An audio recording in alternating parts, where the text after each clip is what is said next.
밤 11시 노트북의 불빛이 얼굴에 차가운 그림자를 드리웠다. 김민주는 화면 속 복잡한 회계보고서를 응시했지만 그의 눈동자는 공중에 떠있는 듯 초점이 없었다. 보고서의 숫자들은 정확하고 논리는 빈틈이 없었지만 민준의 마음은 그 완벽함과는 정반대로 흐트러져 있었다. 며칠 전 금요일 밤의 그 소란스러운 술자리 때문이었다. 대학교 동창 모임. 왁자지껄한 분위기 속에서 그들은 30을 넘긴 후의 삶을 논했고 주제는 늘 그렇듯 결혼과 변애로 흘러갔다.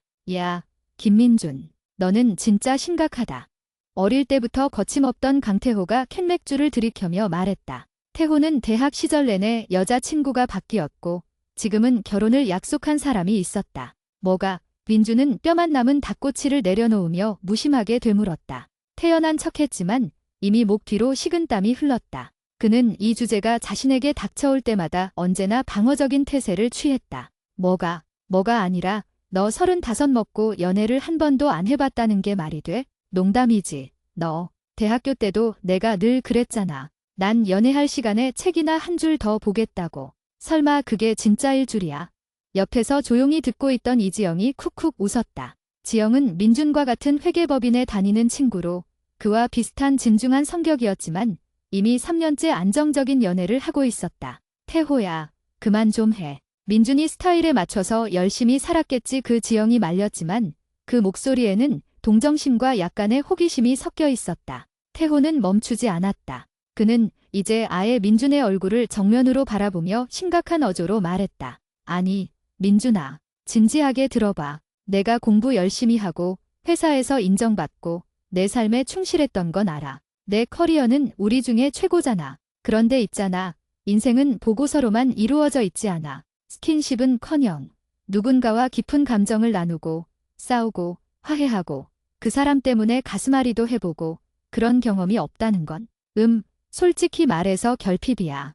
결핍이라는 단어가 민준의 가슴을 찌르고 들어왔다. 그는 방금까지 느껴보지 못했던 낯설고 날카로운 통증을 느꼈다. 너, 내가 하는 일이 아무리 완벽해도 연애 경험 하나 없다는 게 얼마나 비현실적인지 알아? 우리가 농담하는 게 아니야? 너 혹시 무슨 문제 있는 거 아니지? 그 말은 선을 넘었다. 민주는 순간적으로 얼굴이 붉어졌지만 습관처럼 감정을 억눌렀다. 무슨 문제라니? 태호야, 나는 내 목표를 향해 달렸고 그 과정에서 연애를 후순위로 미뤘을 뿐이야. 그게 잘못된 거야? 내가 말하는 그 변애라는 경험이 없으면 내 인생이 망한 거라도 된다는 거야? 민준의 목소리에는 떨림이 섞여 있었고 그것은 스스로에게도 당황스러운 일이었다. 그는 감정적인 동요를 잘 드러내지 않는 사람이었다. 지영이 재빨리 상황을 수습하려 했다. 자자, 그만들 해. 민준아, 태호가 말이 좀 심했지만 걱정돼서 하는 소리일 거야. 너도 알잖아. 우리가 보기엔 내가 너무 일만 하고 사니까 가끔은 숨도 좀 쉬고 내 자신을 위해 감정적인 시간을 보냈으면 좋겠어. 그날 밤 민주는 집에 돌아와 새벽까지 잠을 이루지 못했다. 태호의 말이 귓가에 맴돌았다. 인생은 보고서로만 이루어져 있지 않아. 결핍, 비현실적. 그는 벽에 걸린 자격증 액자들과 빼곡히 정리된 책장, 그리고 대기업 부장이라는 그의 명패를 멍하니 바라보았다. 이 모든 것이 그가 밤낮 없이 노력해 얻은 결과물이었다. 그는 스스로에게 늘 별표 쌓인 나는 잘 살고 있다 별표 쌓인 고 주문을 외웠었다. 그러나 친구들의 지적은 그의 견고한 성벽에 균열을 일으켰다. 정말일까? 내가 너무 이상한 걸까? 그는 태어나 처음으로 자신의 삶의 방식을 근본적으로 의심하기 시작했다. 그는 대학 시절, 그리고 그 이후의 모든 시간을 성공적인 미래라는 하나의 목표에 바쳤다. 연애 감정 같은 것은 비효율적이고 시간 낭비라고 치부했다. 그러나 지금 그는 이 모든 성취에도 불구하고 그의 삶에 아주 근본적인 무언가가 빠져있다는 소름 끼치는 공허함을 느꼈다. 그 후로 며칠 동안 민주는 업무에 집중할 수 없었다. 그의 완벽주의 성향은 이 불완전함을 견디지 못했다. 그는 문제 해결을 위해 보고서를 작성하듯 자신의 삶을 분석하기 시작했다. 문제, 연애 경험 전모. 이로 인한 사회적 소외감 및 개인적 결핍 발생. 목표, 정상적인 연애 경험 획득 및 정서적 안정 도모. 해결 방안, 연애라는 현상을 체계적으로 학습하고 실행에 옮긴다. 너무나도 민준다운 방식이었다. 그는 당장 서점에 가서 연애 심리, 데이트 코칭, 인간관계론 같은 책들을 사들였다. 책상 위에는 재무보고서 대신 알록달록한 표지의 연애 지침서들이 쌓였다. 그는 이 모든 것을 새로운 프로젝트처럼 대했다. 어느 날 오후, 점심시간, 구내식당에서 식사를 하던 민주는 같은 팀의 막내 사원인 정유진 씨를 보았다. 유진 씨는 활발하고 웃음이 많은 전형적인 진싸 타입이었다. 민주는 유진 씨와 업무 외적인 대화를 나눠본 적이 거의 없었다. 민주는 유진 씨를 겨내라는 미지의 세계에 대한 정보 제공자로 설정했다. 점심 식사가 끝날 무렵 민주는 용기를 내어 유진 씨에게 다가갔다. 정 사원. 부장님. 유진 씨는 놀란 듯 눈을 동그랗게 떴다. 민주는 목을 가다듬었다. 잠깐, 나랑 이야기 좀 할 수 있을까? 아주 사적인 일인데 내 조언이 필요해서. 유진 씨는 당황했지만 이내 흥미로운 표정을 지었다. 네, 물론이죠. 무슨 일인데요? 민주는 그녀를 회사 근처의 조용한 카페로 데려갔다. 테이블에 마주 앉자 어색한 침묵이 흘렀다. 민주는 마치 투자 제안서를 발표하려는 사람처럼 자세를 바로잡았다. 내가 좀 솔직한 이야기를 하려고 해. 아마 너한테는 아주 황당하게 들릴 수도 있어. 유진 씨가 고개를 끄덕였다. 말씀하세요, 부장님. 제가 비밀은 잘 지켜요. 민주는 심호흡을 했다. 나는 지금까지 살면서 연애를 한 번도 해본 적이 없어. 유진 씨는 잠시 멈칫하더니 이내 눈을 크게 뜨며 말했다. 네, 부장님, 농담이시죠?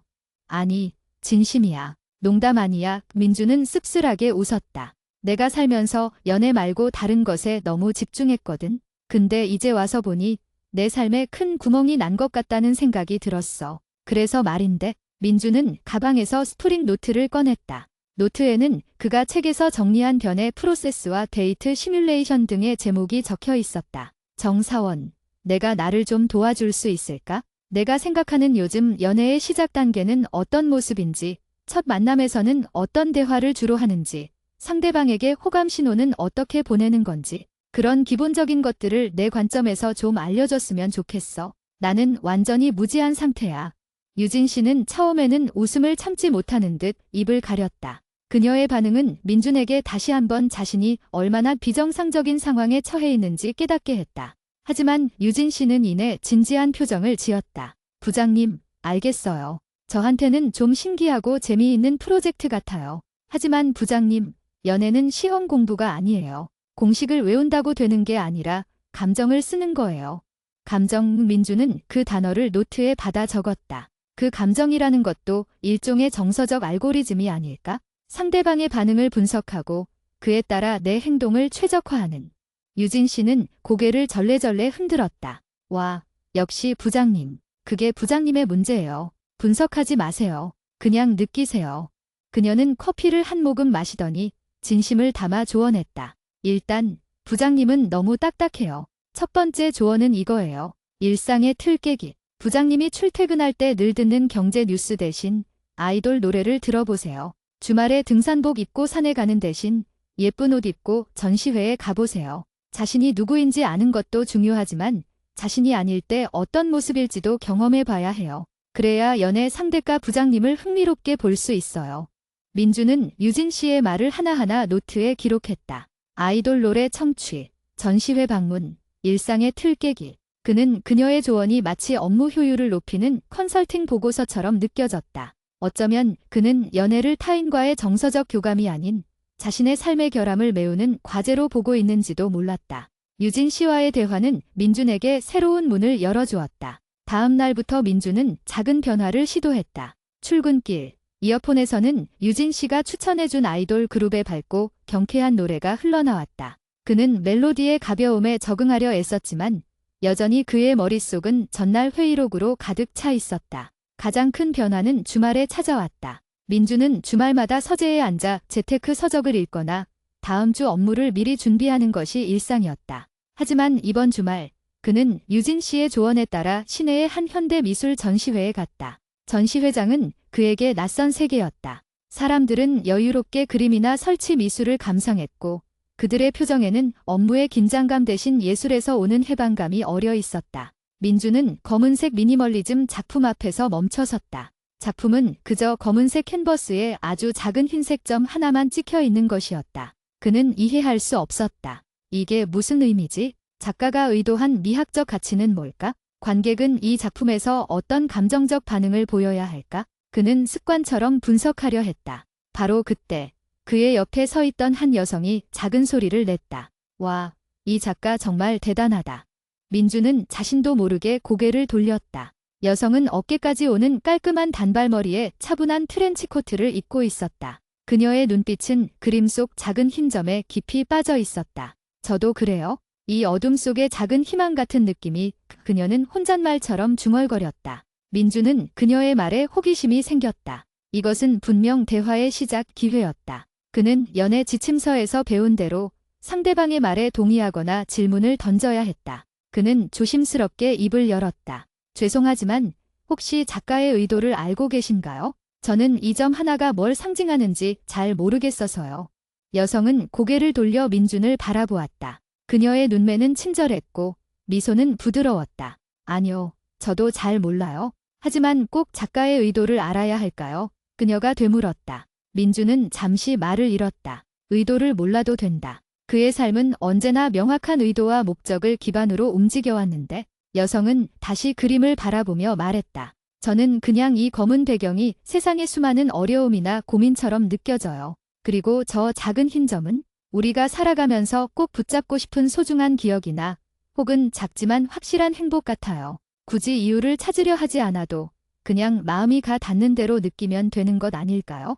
마음이 가 닿는 대로. 이 말은 민준에게 또 다른 충격으로 다가왔다. 그의 머릿속은 여전히 기 여성과의 대화를 어떻게 이어나가야 하는가에 대한 계획으로 가득 차 있었는데 그녀는 그저 순수한 감정의 영역을 이야기하고 있었다. 아, 그렇군요. 민준은 어색하게 대답했다. 그의 심장이 평소보다 빠르게 뛰고 있다는 것을 느꼈다. 긴장감인지 아니면 아주 미세한 끌림 때문인지는 스스로도 분간하기 어려웠다. 여성은 민준을 향해 환하게 웃었다. 혹시 미술에는 평소에 관심이 없으셨나요? 딱 보기에 좀 복잡하게 생각하시는 것 같아서요.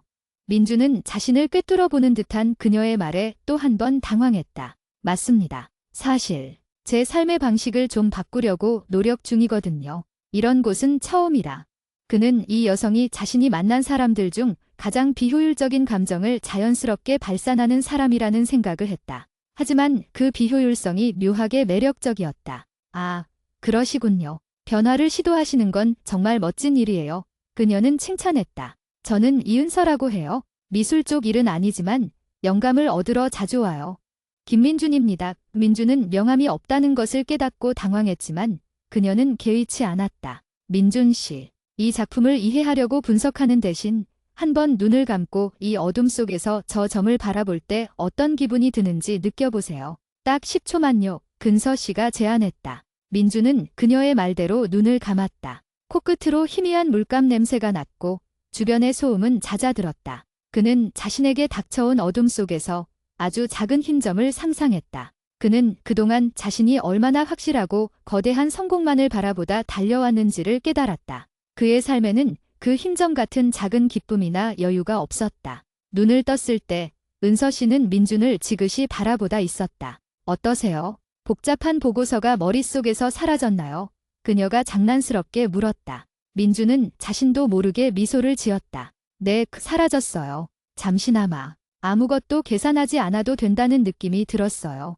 그 미소는 억지로 지은 것이 아니었다. 태호의 지적 이후 처음으로 느낀 진정한 해방감이었다. 그들은 잠시 더 작품에 대해 이야기했다. 은서 씨는 그림을 대하는 태도가 마치 세상을 대하는 태도 같았다. 있는 그대로 받아들이고 자신만의 의미를 부여하는 것.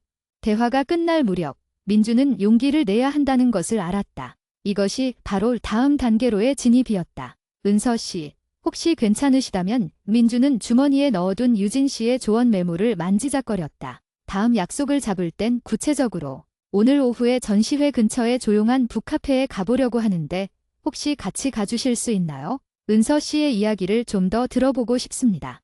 은서 씨는 잠시 생각하는 듯하더니 고개를 끄덕였다. 좋아요, 민준 씨. 저도 오늘 일정이 비었거든요. 작은 흰 점에 대한 이야기를 좀 더 나눠봐요.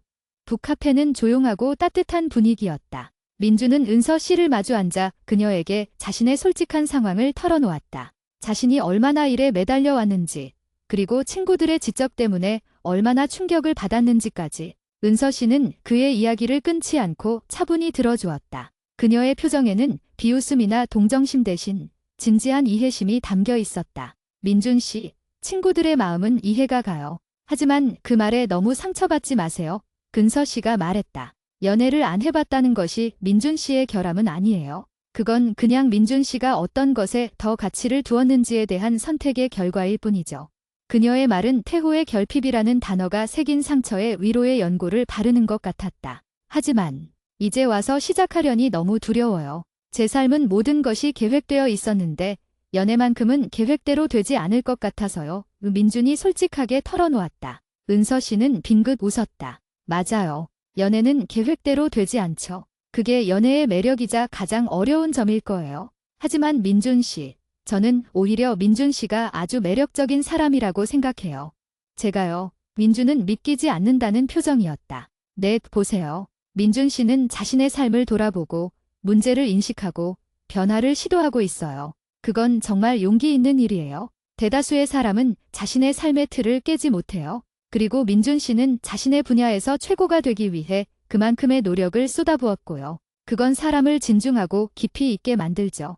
그녀의 칭찬은 민준에게 예상치 못한 자신감을 불어넣어 주었다. 그는 자신의 문제점이라고 생각했던 것들이 은서 씨의 시각에서는 잠재적인 매력이 될 수도 있음을 깨달았다. 고맙습니다. 은서 씨, 당신과 대화하면서 제가 가진 불안감이 많이 줄어들었어요. 민준이 말했다. 아니에요. 저도 민준 씨와의 대화가 즐거웠어요. 특히 정서적 알고리즘이라는 표현이 정말 재미있었어요.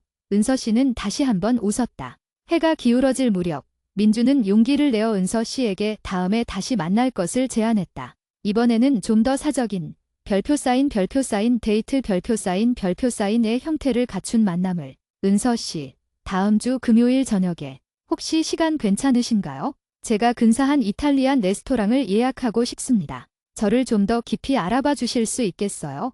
은서 씨는 자신의 핸드백에서 다이어리를 꺼냈다. 그녀는 펜으로 무언가를 적더니 미소를 지으며 고개를 들었다. 좋아요. 민준 씨. 금요일 저녁.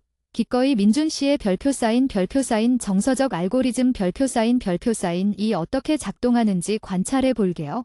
그녀의 장난기 가득한 말에 민준은 편안하게 웃을 수 있었다. 카페를 나서면서 민준은 그의 손에 쥐어진 은서 씨의 전화번호를 바라보았다. 그의 심장은 여전히 빠르게 뛰고 있었지만 더 이상 불안함 때문이 아니었다. 그것은 새로운 시작에 대한 미세하고 따뜻한 흥분이었다. 집으로 돌아오는 길, 그는 아이돌 노래를 들으며 문득 이런 생각을 했다. 연애는 보고서가 아니다. 하지만 보고서를 쓰는 것처럼 철저하게 준비된 마음이 있다면 의외로 잘 풀릴 수도 있지 않을까? 물론 그는 은서 씨의 말처럼 별표 사인 느낌 별표 사인의 영역을 무시해서는 안 된다는 것을 알고 있었다. 그는 이제 분석과 감정을 동시에 배워야 하는 아주 복잡하고 흥미로운 프로젝트의 첫 페이지를 넘긴 참이었다. 그는 태호의 말에 불안해하던 김민준이 아니었다. 그는 이제 변화를 시도하는 김민준이었다. 그리고 그 시작은 어둠 속에서 빛나는 작은 흰 점처럼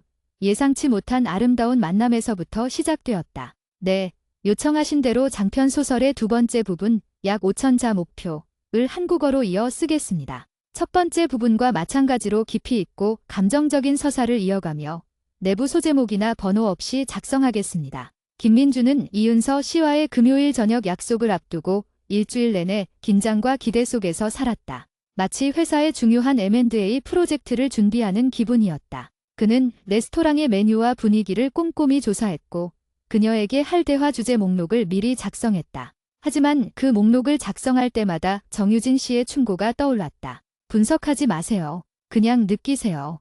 결국 민준은 목록을 쓰레기통에 버렸다. 대신 그는 서점에서 연애 서적을 고를 때 함께 구입했던 시집 한 권을 펼쳤다. 그는 시를 이해하기 어려웠지만 활자 속에서 느껴지는 정서적인 울림을 쫓으려 애썼다. 감정의 영역을 억지로라도 머리가 아닌 가슴으로 받아들이려는 훈련이었다. 금요일 저녁, 민준은 약속 시간보다 30분이나 일찍 레스토랑에 도착했다. 새로 산 짙은 남색 재킷은 그의 단정한 이미지를 한층 돋보이게 했다. 그는 조용히 코트룸에 재킷을 맡기고 테이블에 앉아 은서 씨를 기다렸다. 심장은 마치 회계장부를 검토하는 것처럼 정확한 리듬으로 두근거렸다. 약속 시간 정각.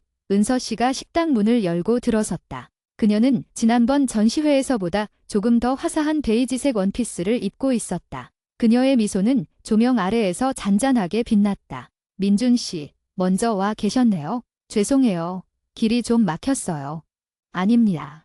저도 일찍 온 편이라. 이은서 씨. 그 민준은 자리에서 일어나 가볍게 목례했다. 그는 악수를 청할까 망설였지만 너무 격식 차리는 것 같아 두 손을 옆구리에 붙인 채 미소만 지었다. 자리에 앉자마자 민준은 준비한 대로 대화를 시작하려 했다. 하지만 은서 씨가 먼저 자연스럽게 말을 건넸다. 오늘 민준 씨 옷차림이 지난번보다 훨씬 부드러워 보이네요. 혹시 변화를 위한 노력인가요? 그녀의 눈빛은 호기심 가득했다. 민준은 순간적으로 얼굴이 달아올랐다. 그는 칭찬을 자연스럽게 받아들이는 방법을 배우지 못했다. 아, 네, 정사원이라는 팀원의 조언을 좀 받았습니다. 그는 너무 솔직하게 말하고 있다는 것을 깨닫고 말을 얼버무렸다. 은서 씨는 깔깔 웃었다. 솔직하시네요. 좋아요. 저는 민준 씨의 이런 솔직함이 매력이라고 생각해요. 꾸미지 않는 모습이요. 민준은 그녀의 웃음에 긴장이 조금 풀리는 것을 느꼈다. 그는 메뉴판을 펼쳤다. 은서 씨, 어떤 종류의 음식을 좋아하시나요? 제가 이 레스토랑의 시그니처 메뉴를 미리 조사해왔는데. 은서 씨는 메뉴판을 덮으며 민준을 바라보았다. 민준 씨, 혹시 저한테 시험 보는 기분으로 오신 건 아니죠? 민준은 당황했다. 아닙니다. 전혀 그런 뜻이 아니라? 알아요. 하지만 민준 씨가 저를 위해 너무 많이 준비했다는 느낌이 들어요. 완벽하게 실수를 피하려고 하는 것처럼요. 그녀의 목소리는 부드러웠지만 날카로운 통찰력이 담겨 있었다. 데이트는 보고서 발표가 아니잖아요. 민준 씨가 준비한 완벽한 계획 대신 그냥 민준 씨가 끌리는 대로 주문해 보세요. 그리고 그걸 저에게 설명해 주세요. 그게 더 즐거울 것 같아요. 민준은 그 순간 자신이 또다시 연애라는 인간적인 감정을 이성적인 틀에 가두려 했다는 것을 깨달았다. 그는 메뉴판을 다시 펼쳤다. 시그니처 메뉴가 아닌 그가 평소에 가장 좋아하는 투박한 파스타를 골랐다. 저는 사실 이 봉골레 파스타를 제일 좋아합니다. 왠지 모르게 저랑 닮은 것 같아서요. 봉골레요. 근서 씨가 흥미롭게 물었다. 네, 겉으로는 복잡해 보이지 않지만 자세히 보면 조개가 가진 각각의 맛이 모여 깊은 풍미를 내는 게 마치 제가 수많은 회계 장부를 분석해서 하나의 정확한 보고서를 만들어내는 과정과 비슷하다고 생각했습니다. 민주는 자신이 생각해도 꽤 억지스러운 비유였지만 이번에는 솔직한 감상이었다. 은서 씨는 다시 한번 환하게 웃었다. 그 웃음은 민준의 마음속에 남아있던 불안감을 완전히 씻어주는 것 같았다. 와, 민준 씨. 역시 분석가다운 해석이네요. 좋아요. 그럼 저는 민준 씨의 봉골레와 어울릴 만한 와인을 추천해 드릴게요. 복잡함 속의 깊은 풍미를 축하하며. 그날 저녁 식사는 민준이 예상했던 질문과 답변의 형식이 아니었다. 그들은 일에 대한 이야기도 했지만 주로 어렸을 때의 기억, 좋아하는 영화, 그리고 삶의 목표에 대해 이야기했다. 민준은 은서 씨의 이야기를 들으면서 그동안 자신이 얼마나 다른 사람의 삶에 대해 무관심했는지 깨달았다. 그는 늘 자신의 목표만을 바라보며 살았기 때문에 타인의 시선과 감정의 깊이를 이해하는 데 서툴렀다. 은서 씨는 민준에게 자신의 솔직한 감정을 표현하는 방법을 가르쳐 주는 듯 했다. 그녀는 영화 속 주인공의 감정에 대해 이야기할 때 주저하지 않았고 자신의 삶에서 겪었던 작은 실패담도 유쾌하게 나누었다. 그녀의 대화 방식은 마치 따뜻한 물처럼 민준의 딱딱하게 굳은 마음에 스며들었다. 민준 씨는 혹시 어릴 때부터 이렇게 목표 지향적인 사람이었어요? 근서 씨가 물었다. 민준은 잠시 생각했다. 네, 어릴 때부터 저의 집안 분위기가 좀 엄격했어요. 아버지는 제가 늘 최고가 되길 바라셨고 저는 그 기대에 부응하는 것이 곧 저의 존재 이유라고 생각했습니다. 실수하는 것은 곧 용납할 수 없는 실패였죠. 그래서 지금까지 연애 같은 예측 불가능한 일은 피하셨군요.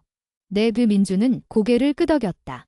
연애는 시간 대비 효율이 낮고 결과가 불확실하니까요. 제 시간을 투자할 가치가 없다고 생각했습니다.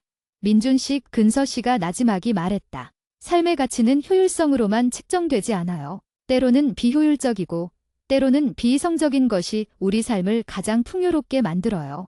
상대를 만나기 위해 쓰는 시간, 그 사람 때문에 가슴앓이 하는 시간, 그런 낭비처럼 보이는 시간들이 결국 민준 씨의 보고서에 없는 깊이를 더해줄 거예요.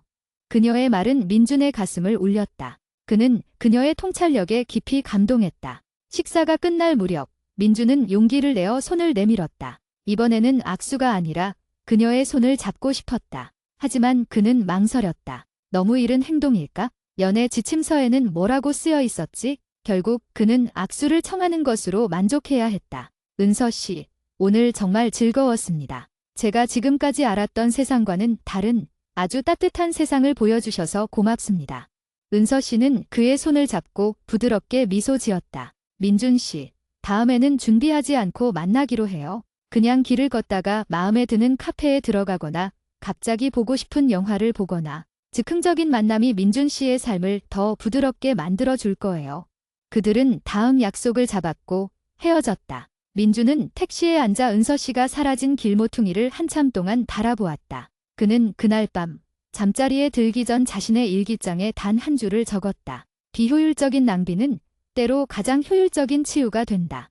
그 후로 몇 주 동안 민준은 은서 씨와 몇 번 더 만났다. 그녀와의 만남은 늘 계획 파괴의 연속이었다. 계획했던 전시회가 너무 붐비면 은서 씨는 망설임 없이 근처 공원으로 민준을 이끌었다. 한 번은 그들이 함께 공원을 걷고 있을 때 갑자기 소나기가 내렸다. 민준은 당황해서 근처 상점으로 뛰어들려 했지만 은서 씨는 깔깔 웃으며 그의 손을 잡고 공원의 정자로 뛰어갔다. 정자에 도착했을 때 둘 다 옷이 살짝 젖어 있었다. 은서 씨, 괜찮으세요? 감기 걸리시면 안 되는데 민준은 걱정했다. 은서 씨는 빗소리를 들으며 말했다. 민준 씨, 비 맞는 게 뭐 어때요? 옷이 젖으면 마르면 되고 감기 걸리면 약 먹으면 되죠. 중요한 건 지금 이 순간 우리가 함께 예상치 못한 경험을 공유하고 있다는 거예요.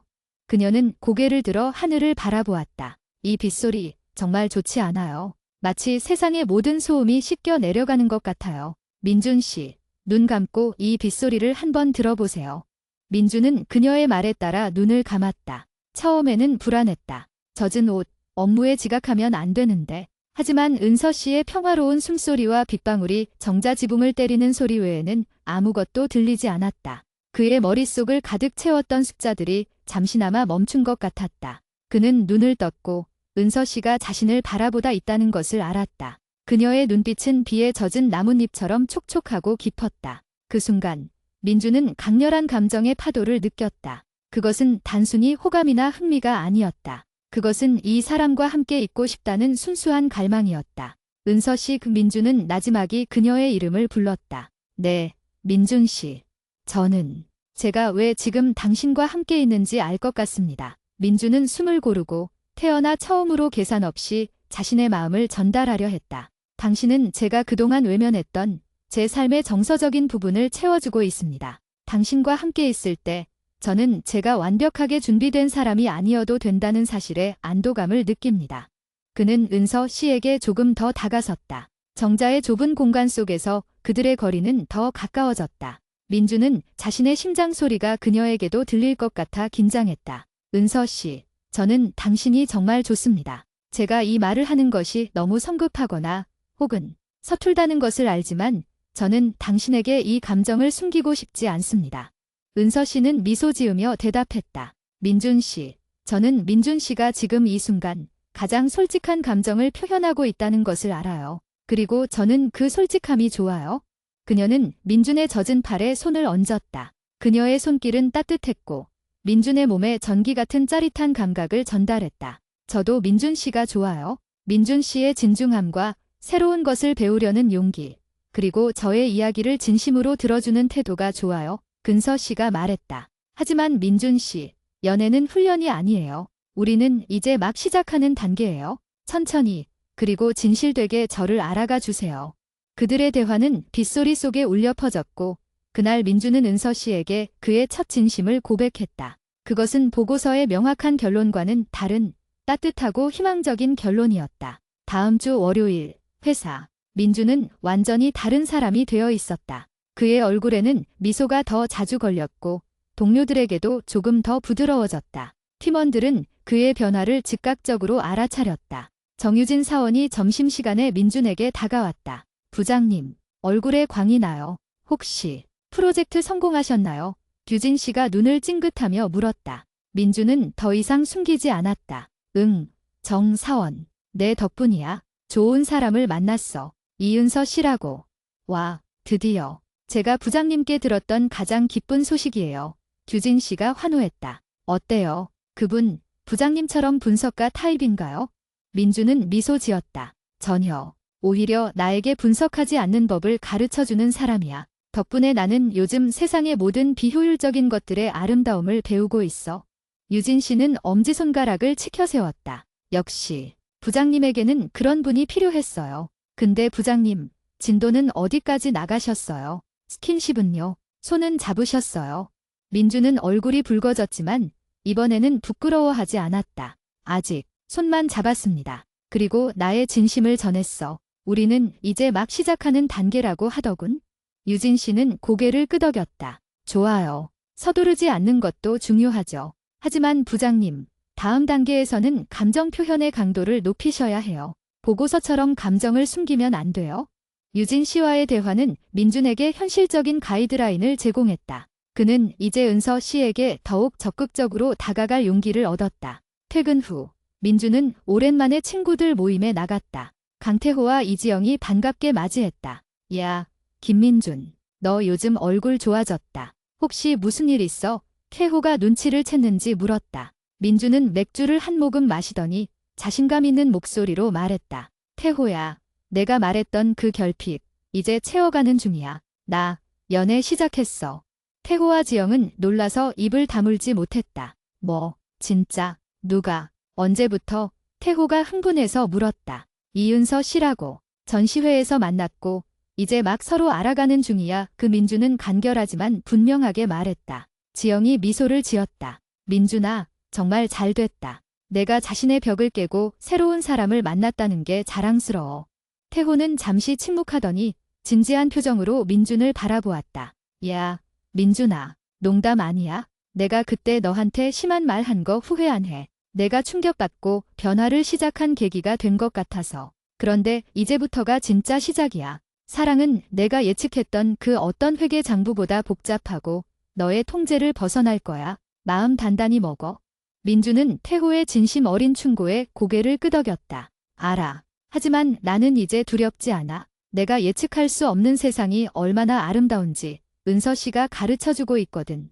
그날 이후 친구들은 더 이상 민준을 놀리지 않았다. 오히려 그들은 민준의 새로운 연애를 응원했고 가끔은 실질적인 조언까지 해주었다. 민준은 비로소 자신이 세상으로부터 고립되어 있었다는 느낌에서 벗어날 수 있었다. 그는 혼자가 아니었다. 은서 씨와의 관계는 깊어졌다. 민준은 매일 은서 씨에게 따뜻한 메시지를 보냈고 그녀의 사소한 취향까지 기억하려 애썼다. 그는 그녀와 함께하는 모든 순간이 그가 그동안 놓쳤던 삶의 조각들을 맞춰가는 과정임을 느꼈다. 하지만 예상치 못한 갈등이 찾아왔다. 민준은 은서 씨의 생일이 다가오자 그녀에게 완벽한 선물을 주고 싶었다. 그는 그녀가 평소에 흘려 말했던 것들을 모두 기억해내어 그녀가 좋아할 만한 고가의 빈티지 시계를 구입했다. 그에게는 선물이란 상대방에 대한 자신의 경제적 능력과 진심을 보여주는 확실한 증거였다. 생일날 저녁, 민주는 시계를 예쁘게 포장하여 은서 씨에게 건넸다. 은서 씨, 생일 축하해요. 이 시계는 당신이 제게 선물해준 시간의 소중함을 상징해요. 은서 씨는 선물을 열어보았고 시계를 보자마자 그녀의 얼굴에서 미소가 사라졌다. 민준 씨, 이게 뭐예요? 너무 고가잖아요. 그녀의 목소리에는 기쁨 대신 당황스러움과 약간의 실망감이 섞여 있었다. 민주는 당황했다. 그는 은서 씨가 이 선물을 받고 크게 감동할 것이라고 예상했다. 은서 씨, 뭐가 문제예요? 당신이 평소에 빈티지 시계에 관심 있다고 했잖아요. 제 성의를 받아주세요. 문제는 가격이 아니에요. 민준 씨, 은서 씨가 시계를 테이블 위에 조심스럽게 내려놓았다. 저는 민준 씨가 저를 생각하는 마음을 돈으로 증명하려 했다는 것이 실망스러워요. 돈으로 증명하다니요? 저는 이게 당신이 받을 만한 최고의 가치라고 생각했어요. 민준은 이해할 수 없었다. 그의 모든 삶은 가치와 가격을 계산하는 것으로 이루어져 있었기 때문이다. 은서 씨는 깊은 한숨을 쉬었다. 민준 씨, 제가 말했잖아요. 연애는 효율성이 아니라고요. 저는 민준 씨가 고심해서 직접 만들어준 서툰 카드나 아니면 저와 함께 찍은 사진을 담은 작은 액자 같은 것을 더 받고 싶었어요. 그게 저에게는 이 시계보다 훨씬 비용 대비 만족도가 높은 선물이에요. 그녀는 민준이 무의식 중에 여전히 연애를 비즈니스나 투자처럼 대하고 있다는 사실을 지적했다. 저는 민준 씨가 저에게 시간과 마음을 썼다는 증거를 받고 싶지, 돈을 썼다는 증거를 받고 싶지 않아요. 민준은 충격을 받았다. 그의 완벽한 계획이 또다시 무너진 것이다. 그는 자신의 모든 노력과 진심이 그녀에게는 잘못된 방식으로 전달되었다는 사실을 깨달았다. 그는 그녀의 생일을 망쳐버린 것 같아 죄책감에 시달렸다. 은서 씨, 미안합니다. 제가 또다시 계산적으로 행동했어요. 저는 진심으로 당신을 기쁘게 해주고 싶었는데. 민준은 고개를 숙였다. 은서 씨는 테이블 위로 손을 뻗어 민준의 손을 잡았다. 괜찮아요. 민준 씨. 저는 민준 씨의 진심을 알아요. 하지만 민준 씨가 앞으로 저와 관계를 이어가려면 가슴으로 소통하는 법을 배워야 해요. 당신의 마음을 꺼내서 저에게 보여주세요. 서툴러도 괜찮아요. 저는 그 서툰 마음이 궁금해요. 그날 밤, 민준은 고가의 시계 대신 은서 씨가 원했던 진실된 마음을 선물해야 한다는 것을 깨달았다. 그들은 화해했고, 민준은 다음 날 새벽까지 잠을 이루지 못하고 은서 씨에게 진심을 담은 손편지를 썼다. 편지에는 화려한 수식어 대신 그가 그녀를 만나면서 느꼈던 감정의 변화와 그녀가 자신의 삶에 얼마나 큰 의미가 되었는지에 대한 솔직한 고백이 담겨 있었다. 그리고 그 편지가 은서 씨에게 가장 가치 있는 생일 선물이 되었다는 것을 그는 알 수 있었다. 민준은 이제 연애가 별표 쌓인 결핍을 채우는 과제인 별표 쌓인가 아니라 별표 쌓인 자신이 미처 알지 못했던 새로운 나를 발견하는 여정 별표 쌓인임을 깨달았다. 그리고 그 여정은 때로는 아프고 때로는 실수투성이지만 예상치 못한 기쁨과 따뜻함으로 가득 차 있었다. 그는 더 이상 자신의 과거를 후회하지 않았다. 오히려 이 경험이 그를 더 깊이 있는 사람으로 만들 것이라는 확신이 들었다. 그는 이제 진정한 의미의 성장통을 겪고 있었다. 이은서 씨와의 만남을 통해 김민준의 삶은 점차 예측 불가능하고 부드러운 형태로 변화했다. 그는 더 이상 일과 자기 개발에만 몰두하지 않았다. 그의 달력은 재무회의 대신 미술관 데이트, 주말 여행, 그리고 은서 씨와 함께하는 요리 수업 등으로 채워지기 시작했다. 그의 동료들은 농담 삼아 그를 버라벨 전도사라고 불렀다. 하지만 은서 씨가 그의 삶에 가져온 가장 큰 변화는 단순히 스케줄의 조정이 아니었다. 그것은 감정의 언어를 배우는 과정이었다. 그는 보고서의 논리적이고 객관적인 언어 대신 사랑과 애정의 주관적이고 때로는 모순적인 언어를 배우고 있었다. 어느 날 은서 씨와 함께 강가에서 산책을 하던 중이었다. 민준은 은서 씨가 최근 들어 무언가 깊은 고민에 빠져 있는 듯한 인상을 받았다. 그녀는 평소의 밝음을 잃고 종종 먼 곳을 응시하곤 했다. 민준은 그녀의 손을 잡고 조심스럽게 물었다. 은서 씨, 요즘 무슨 일 있으세요? 제가 보기엔 최근에 좀 힘들어 보이는데 혹시 제가 모르는 고민이라도 있는 건가요? 은서 씨는 잠시 머뭇거리더니 고개를 숙였다. 민준 씨는 역시 눈치가 빨라요. 맞아요. 사실 최근에 회사에 좀 힘든 일이 있었어요. 제가 진행하던 프로젝트가 거의 무산될 위기에 처했거든요. 민준은 습관적으로 문제 해결 방식으로 접근했다. 프로젝트요? 어떤 문제 때문이죠? 제가 아는 선에서 혹시 도와드릴 일이 있을까요? 재무적인 문제라면 제가 전문인데. 은서 씨는 그의 손을 잡고 있던 자신의 손에 힘을 풀었다. 그녀의 표정은 미묘하게 싸늘해졌다. 민준 씨, 지금 저에게 필요한 건 해결책이 아니에요. 지금은 그냥 제 이야기를 들어주고 제 감정을 공감해 줄 사람이 필요해요. 제가 얼마나 힘들고 속상한지 그런 마음을 알아주는 사람이요. 민준은 또다시 자신이 실수했음을 깨달았다. 그는 자신의 방식으로 은서 씨를 돕고 싶었지만 그녀가 진정으로 원했던 것은 공감과 정서적 지지였다. 그의 이성적인 태도는 그녀의 감정적인 필요를 무시한 것처럼 비쳤다. 미안해요. 은서 씨. 민준은 진심으로 사과했다. 제가 또다시 당신의 감정을 외면했어요. 제가 이 분야에서는 너무 서툴러서요. 당신이 얼마나 힘들었을지 내가 감히 짐작할 수는 없지만 당신의 기분을 망친 것에 대해 정말 미안하게 생각해요. 그는 은서 씨의 어깨에 조용히 손을 얹었다. 아무런 조언도 해결책도 제시하지 않았다. 그저 그녀의 힘든 마음에 함께 머무르겠다는 무언의 표현이었다. 은서 씨는 민준의 진심 어린 사과와 침묵에 결국 눈물을 글썽였다. 괜찮아요. 민준 씨. 민준 씨가 저를 걱정한다는 건 알아요. 하지만 저에게는 민준 씨의 문제 해결 능력이 아니라 민준 씨의 마음이 필요해요. 제발 저에게 당신의 따뜻한 마음을 보여주세요. 그녀는 민준의 품에 기대어 울기 시작했다. 민준은 그녀를 품에 안았다. 그가 태어나 누군가를 이렇게 진심으로 위로하고 감정을 공유하는 것은 처음이었다. 그의 마음속에서 차가운 논리는 사라지고 오직 안아주고 싶다는 따뜻한 본능만이 남았다. 그날 이후 민준은 은서 씨의 감정을 먼저 읽으려 노력했다. 그녀가 힘들어 보일 때 그는 문제 해결을 시도하기 전에 먼저 물었다. 은서 씨, 지금 저에게 필요한 건 어떤 것인가요? 그냥 이야기를 들어주는 건가요? 아니면 제가 민준 씨를 위해 무언가를 해주기를 바라나요?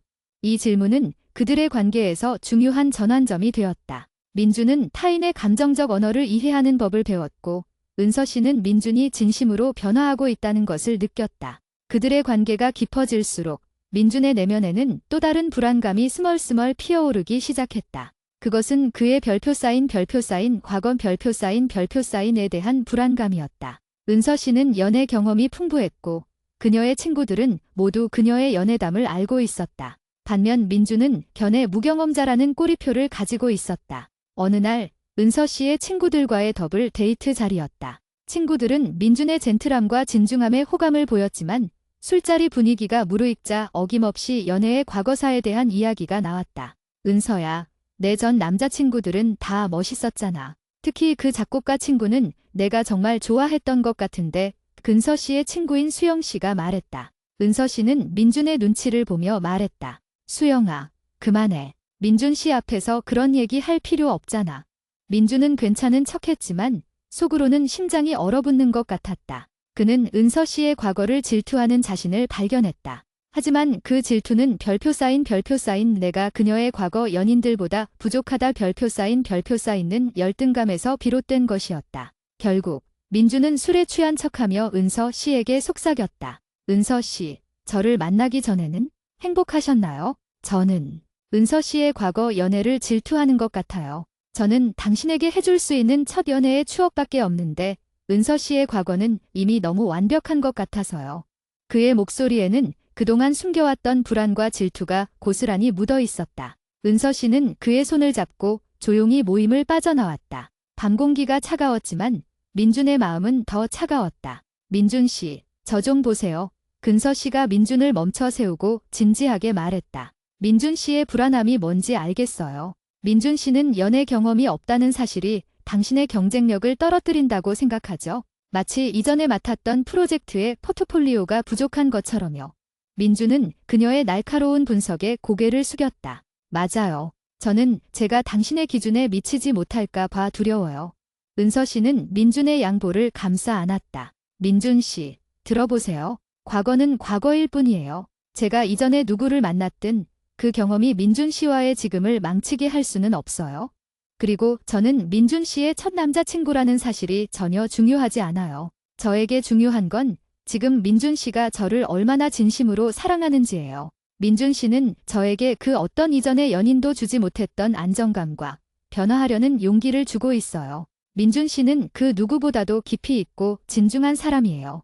그녀는 민준을 껴안았다. 민준 씨의 사랑은 어떤 이전의 경험보다도 순수하고 깨끗해요. 저는 그 순수함이 너무 소중해요. 제발 스스로를 깎아내리지 마세요. 저는 현재의 민준 씨를 사랑하는 거지 과거의 민준 씨를 사랑하는 게 아니에요. 은서 씨의 말은 민준의 깊은 불안감을 녹여주었다. 그는 자신의 과거가 결핍이 아니라 은서 씨와의 관계를 더욱 진실되게 만들 수 있는 순수한 토대가 될 수 있음을 깨달았다. 그날 밤 민준은 은서 씨에게 자신의 모든 질투와 불안을 솔직하게 털어놓았고 그 과정에서 그들의 관계는 더욱 견고해졌다. 몇 달 후 민준은 회사에서 예상치 못한 어려움에 직면했다. 그가 오랫동안 준비해왔던 프로젝트가 외부 요인으로 인해 갑작스럽게 취소될 위기에 처한 것이다. 이로 인해 그의 명성과 커리어에 큰 타격이 불가피했다. 과거의 민준이었다면 이 상황을 절대적인 실패로 규정하고 모든 에너지를 복구에 쏟아부었을 것이다. 하지만 이제 그는 달랐다. 그는 은서 씨에게 이 사실을 털어놓았다. 은서 씨는 민준의 이야기를 듣고 침묵했다. 그리고는 민준을 위해 따뜻한 차 한 잔을 내밀었다. 민준 씨, 많이 힘들죠? 제가 민준 씨라면 정말 절망적일 것 같아요. 그녀는 민준의 감정에 먼저 공감했다. 은서 씨, 제 인생에서 이런 실패는 처음이에요. 저는 모든 것을 완벽하게 통제하고 계획할 수 있다고 믿었는데 민준은 좌절감에 목소리가 떨렸다. 은서 씨는 민준의 손을 잡고 말했다. 민준 씨, 실패는 당신의 가치를 결정짓지 않아요. 프로젝트가 취소된 것은 민준 씨의 능력의 문제가 아니라 외부 환경이라는 변수 때문이었잖아요.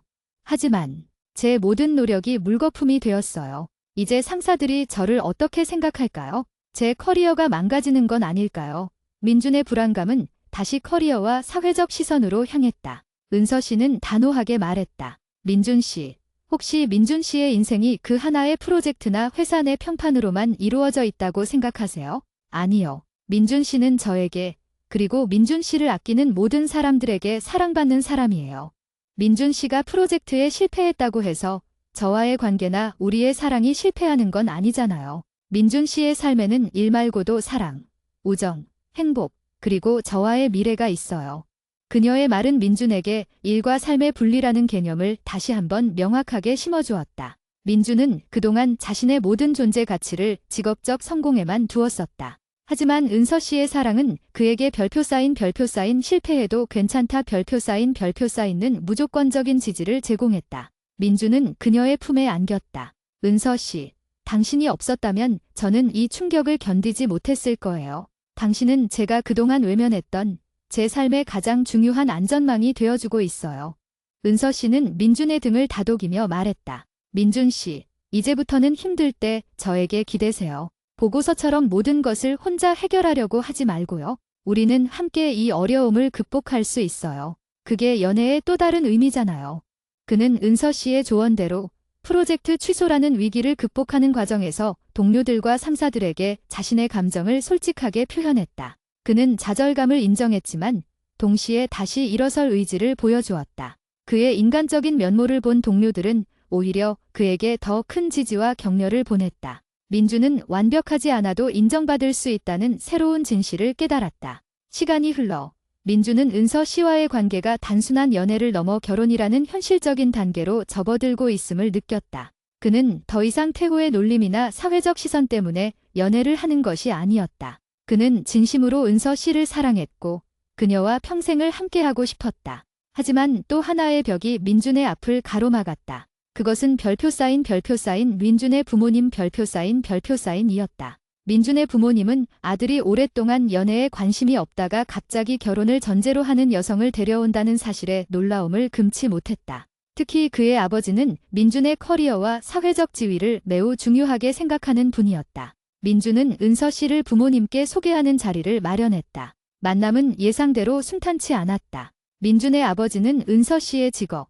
프리랜서 디자이너, 과 집안 배경에 대해 집요하게 질문했다. 은서 씨, 우리 민준이는 큰 회사 부장입니다. 앞으로 회계법인 파트너도 될 사람이고요. 은서 씨는 프리랜서라고 하셨는데 수입이 안정적이지 않지 않습니까? 우리 민준이 뒷바라지를 잘 해줄 수 있을지 걱정입니다. 민준의 아버지가 직설적으로 물었다. 은서 씨는 당황했지만 미소를 잃지 않았다. 아버님, 저의 직업이 안정적이지 않다고 생각하실 수도 있습니다. 하지만 저는 저의 일에 대한 열정과 비전이 확고합니다. 그리고 저는 민준 씨의 뒷바라지를 하기보다는 민준 씨와 함께 앞으로 나아가고 싶습니다. 민준 씨의 힘든 순간에 기댈 수 있는 따뜻한 마음을 제공하는 것이 제 역할이라고 생각합니다.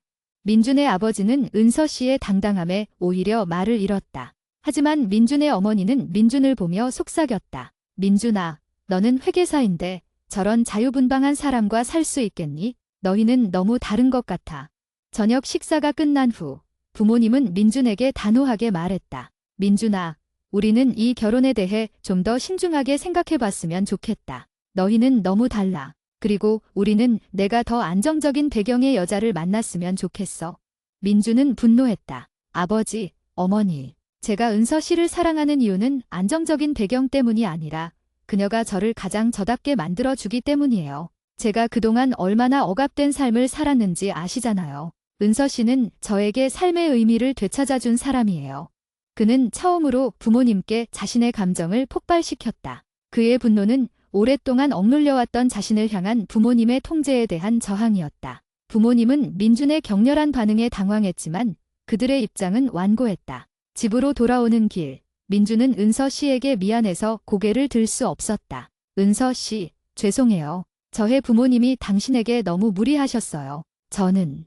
은서 씨는 민준의 손을 꽉 잡았다. 민준 씨, 괜찮아요. 저는 민준 씨의 가족들이 민준 씨를 얼마나 아끼는지 알아요. 다만 그분들은 민준 씨가 성공적인 삶의 틀 안에서만 행복할 수 있다고 믿는 것뿐이에요.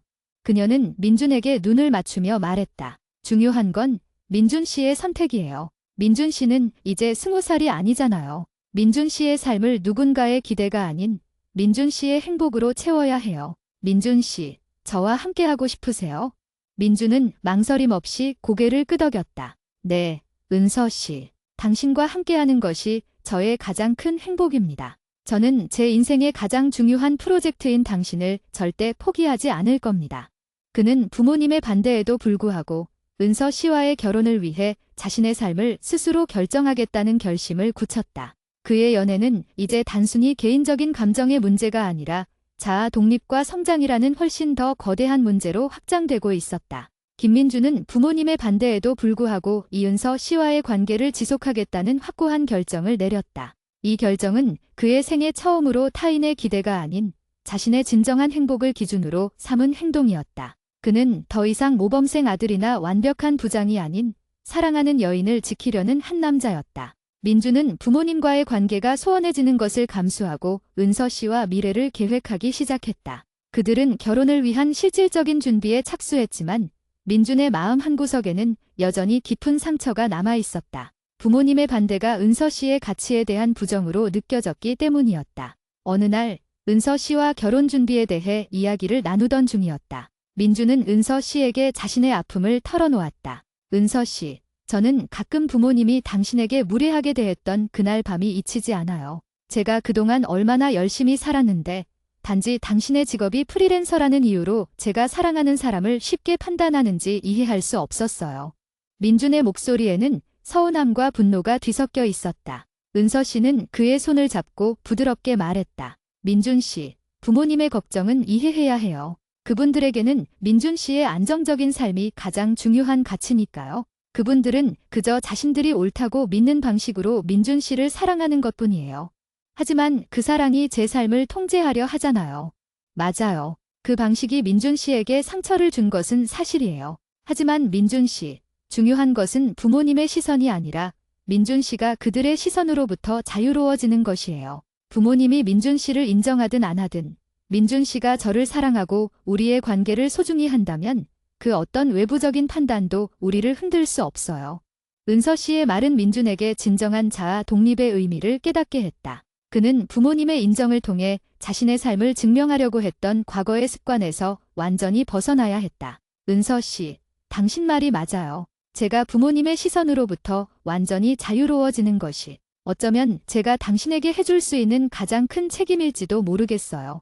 그들은 함께 살 집을 구했고 민주는 자신의 오랜 습관을 하나씩 깨나가기 시작했다. 그는 회계장부처럼 완벽하게 정리되어 있던 자신의 옷장과 책상에 은서 씨의 물건들이 섞이는 것을 기꺼이 받아들였다. 그의 공간은 효율성 대신 공유와 포용의 가치로 채워지기 시작했다. 하지만 민준의 내면 깊은 곳에는 여전히 연애 무경험자로서의 미묘한 불안감이 남아 있었다. 그것은 태호의 지적에서 비롯된 것이 아니라 경험의 부족이 가져오는 서투름 때문이었다. 민주는 은서 씨에게 최고의 남편이 되고 싶었지만 감정적인 위기 상황에 대처하는 능력은 여전히 부족했다. 어느 날 은서 씨의 디자인 프로젝트가 최종 단계에서 거래처의 무리한 요구로 인해 큰 차질을 빚게 되었다.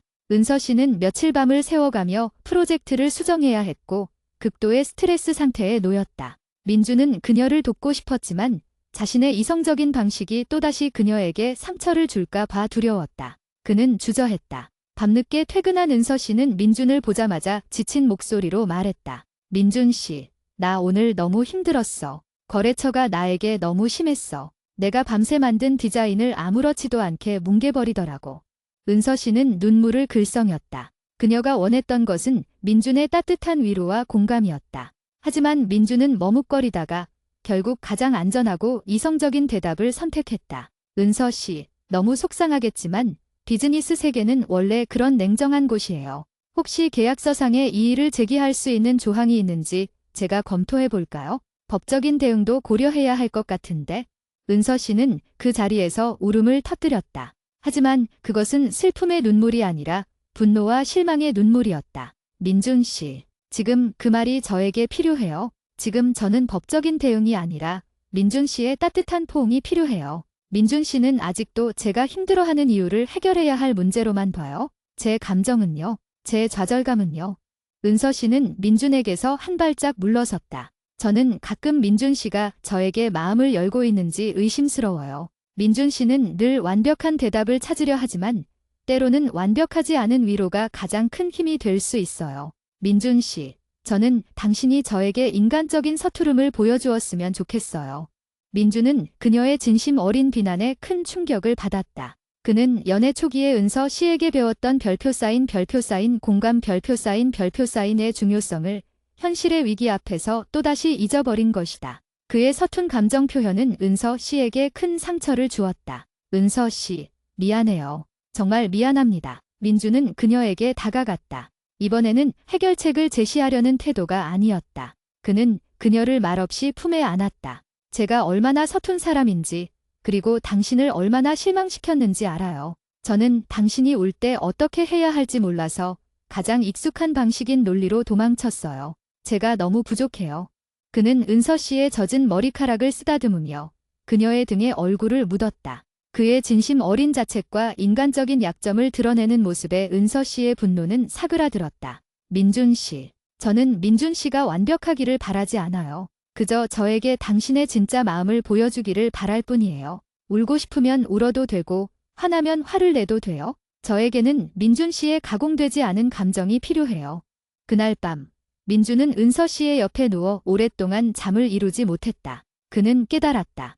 연애 무경험이 문제가 아니라 그 경험 부족이 만들어낸 감정 회피 습관이 문제였다. 그는 이제 자신의 오랜 방어기제였던 이성이라는 껍질을 깨고 나와야 했다. 이성적인 성공만 추구했던 과거의 삶이 만들어낸 정서적 공백을 직시해야 했다. 이 사건은 민준에게 큰 숙제를 남겼다. 그는 은서 씨와의 관계를 더 깊고 진실되게 만들기 위해 자신의 감정을 직면하기로 결심했다. 민준은 퇴근 후 헬스장 대신 심리상담센터를 찾았다. 그는 그곳에서 자신의 감정적 히스토리를 처음부터 다시 탐색했다. 어린 시절부터 부모님의 기대에 부응하기 위해 자신의 욕구와 감정을 억압했던 경험, 그리고 연애를 회피했던 이유들이 모두 연결되어 있음을 알게 되었다. 상담 중 상담사가 물었다. 민준 씨, 당신이 가장 사랑하는 사람에게 가장 서툰 이유가 뭐라고 생각하세요? 민준은 한참 동안 침묵했다. 그리고 떨리는 목소리로 대답했다. 제가 사랑받을 자격이 없다고 생각하는 것 같아요. 부모님께는 성공해야 사랑받았고 은서 씨에게는 완벽한 위로를 제공해야만 사랑을 유지할 수 있다고 무의식적으로 믿는 것 같습니다. 상담사는 고개를 끄덕였다. 민준 씨, 당신의 존재 자체로 사랑받을 자격이 있습니다. 완벽하지 않아도 괜찮습니다. 이제는 자신에게도 완벽하지 않을 자유를 허락하세요. 그리고 그 자유를 통해 은서 씨에게도 있는 그대로의 민준 씨를 보여주세요. 민준은 상담을 통해 자신의 내적 결핍이 외부의 지적 때문이 아니라 자신이 스스로에게 부여한 과도한 기대 때문이었음을 이해했다. 그는 이제 견해 무경험자라는 꼬리표 대신 별표 사인 정서적 성장통을 겪는 한 사람 별표 사인으로 자신을 바라보기 시작했다. 그는 은서 씨에게도 자신의 상담 사실을 솔직하게 털어놓았다. 은서 씨, 제가 심리 상담을 받고 있어요. 당신이 저에게 지적했던 그 감정 회피 습관을 고치고 싶어서요. 제가 너무 서툴고 늦게 깨달아서 미안하지만 당신과의 미래를 위해 저는 제가 가진 모든 방어 기제를 내려놓으려고 노력할 거예요. 은서 씨는 감격한 듯 민준의 손을 잡았다. 민준 씨, 저는 당신이 자랑스러워요. 스스로의 약점을 직시하고 변화하려는 용기야말로 그 어떤 보고서보다도 완벽한 성과예요. 저는 그런 민준 씨를 사랑해요.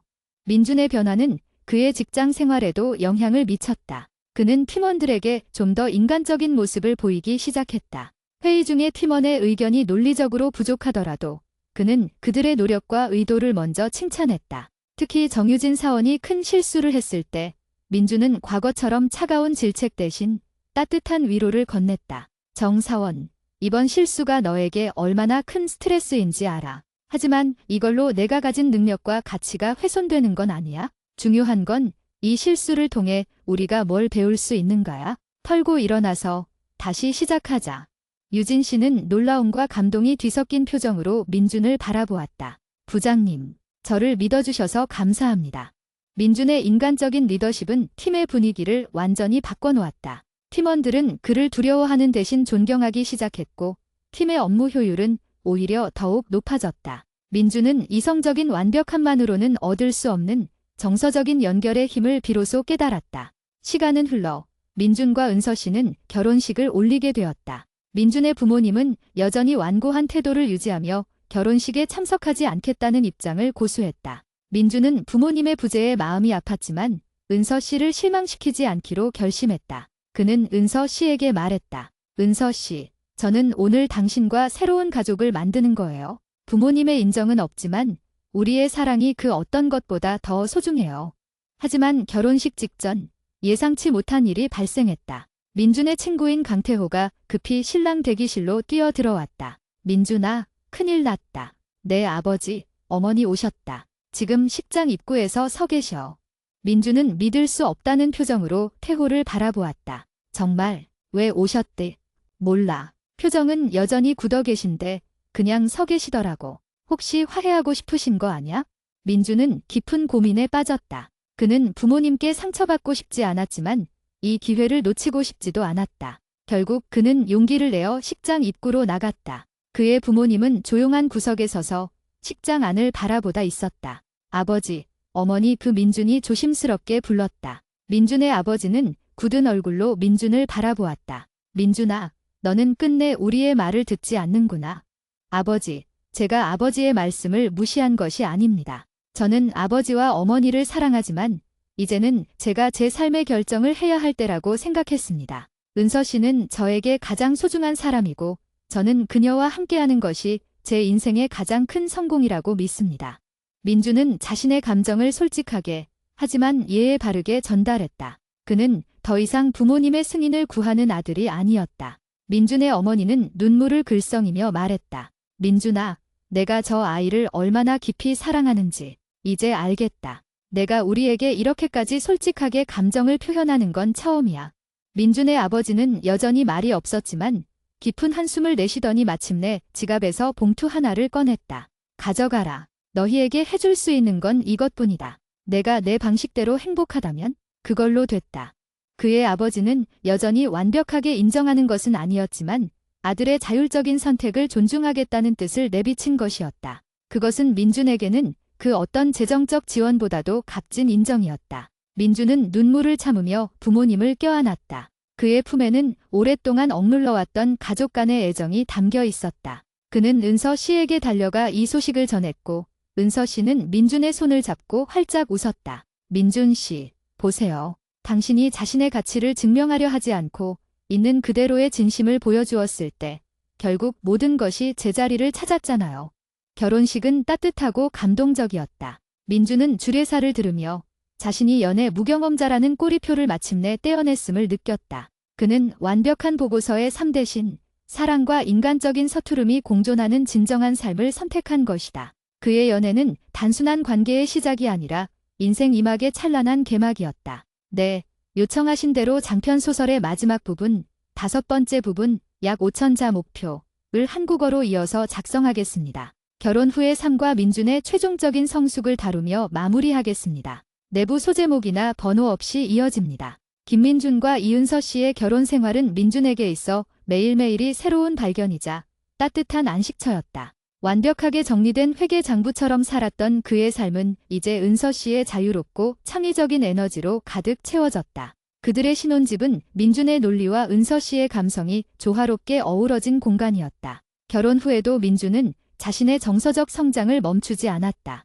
그는 이제 은서 씨의 기분을 먼저 살피고 그녀의 감정적 필요를 충족시키기 위해 노력했다. 그의 서툰 위로는 때로는 어설펐지만 그 진심만큼은 은서 씨에게 충분히 전달되었다. 하지만 그들의 결혼 생활에도 예상치 못한 현실적인 문제들이 그림자처럼 다가왔다. 바로 별표 쌓인 생활 방식의 충돌, 별표 쌓인이었다. 민주는 습관적으로 모든 것을 계획하고 정리해야 직성이 풀리는 사람이었다. 식사 메뉴는 일주일 단위로, 가계부는 한치의 오차도 없이, 집안의 물건들은 정해진 자리에 놓여야 했다. 반면 은서 씨는 창의적인 직업의 특성상 다소 즉흥적이고 자유분방했다. 그녀의 디자인 작업 도구들은 거실 테이블을 차지했고, 주말 계획은 전날 밤이나 당일 아침에야 결정되곤 했다. 어느 일요일 아침, 민주는 은서 씨가 전날 밤 거실에 펼쳐놓은 스케치북과 물감, 그리고 마르지 않은 커피 자국을 보고 결국 폭발했다. 은서 씨,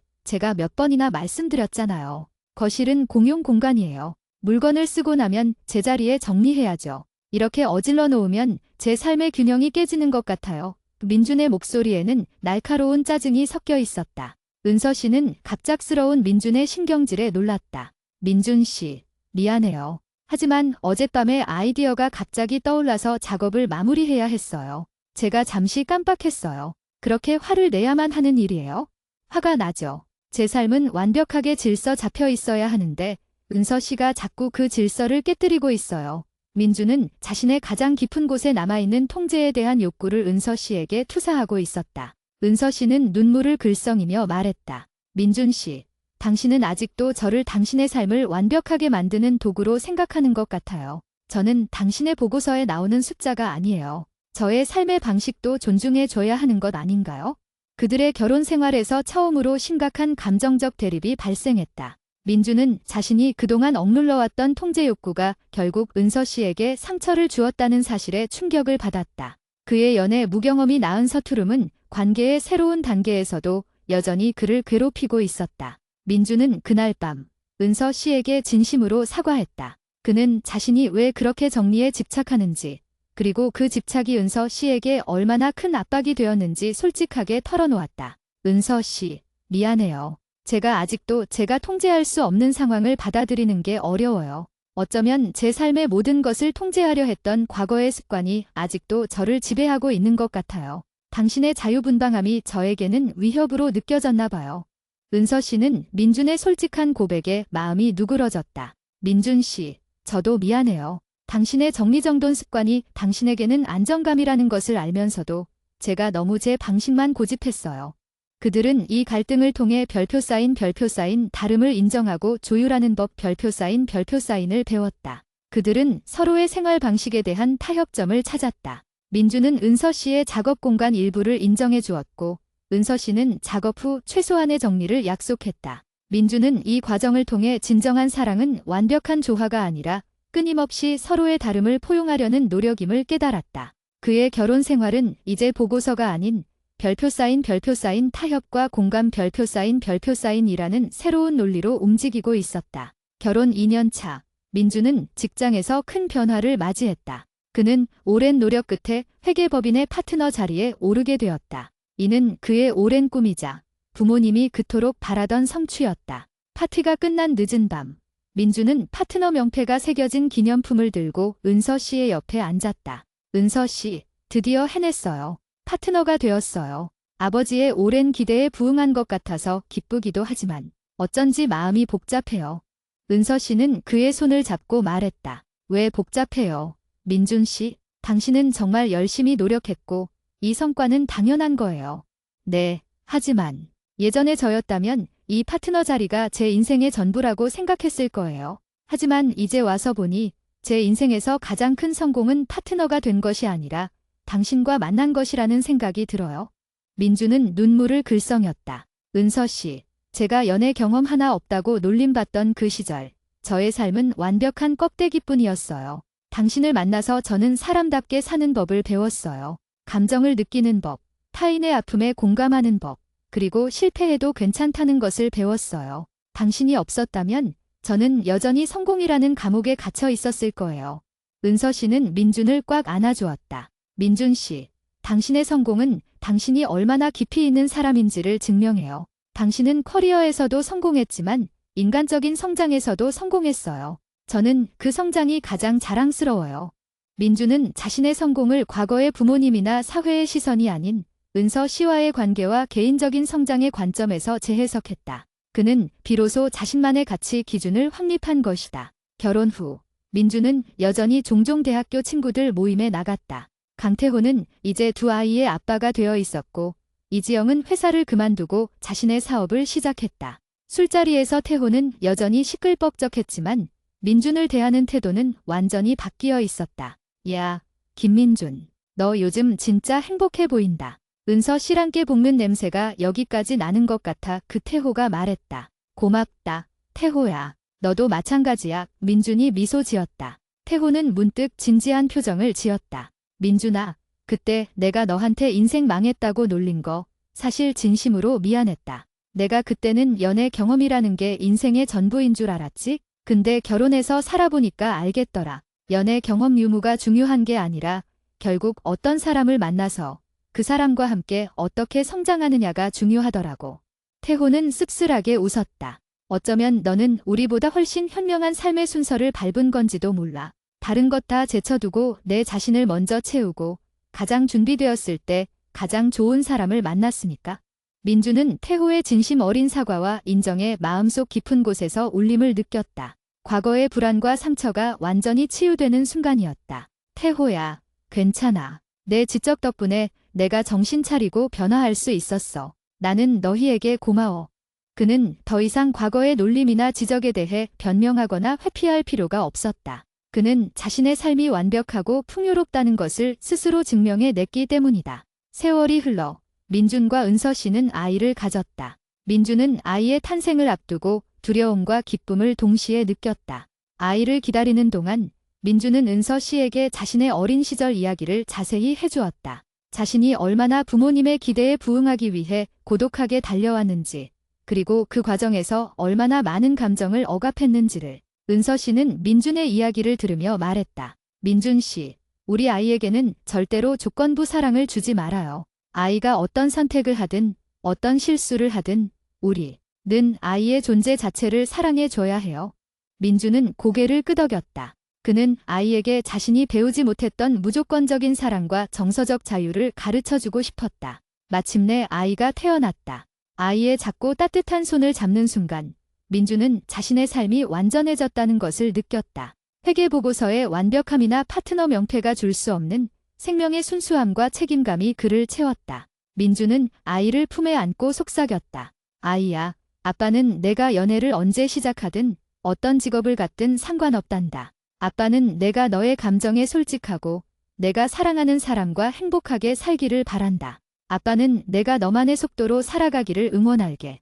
그는 아이에게 자신의 과거와는 다른 자율적이고 감정이 풍부한 삶을 물려주기로 다짐했다. 어느 날 저녁, 민준은 서재에서 오래된 스프링 노트를 발견했다. 그것은 그가 연애를 시작하기 전에 변의 프로세스를 분석하며 작성했던 노트였다. 그 안에는 데이트 시뮬레이션, 호감 신호 보내는 법 같은 챕터들이 적혀 있었다. 민준은 노트를 펼치고 미소를 지었다. 이제 그 노트의 내용들은 완전히 쓸모없어진 과거의 유물이었다. 연애는 분석도, 계획도, 효율성도 아니었다.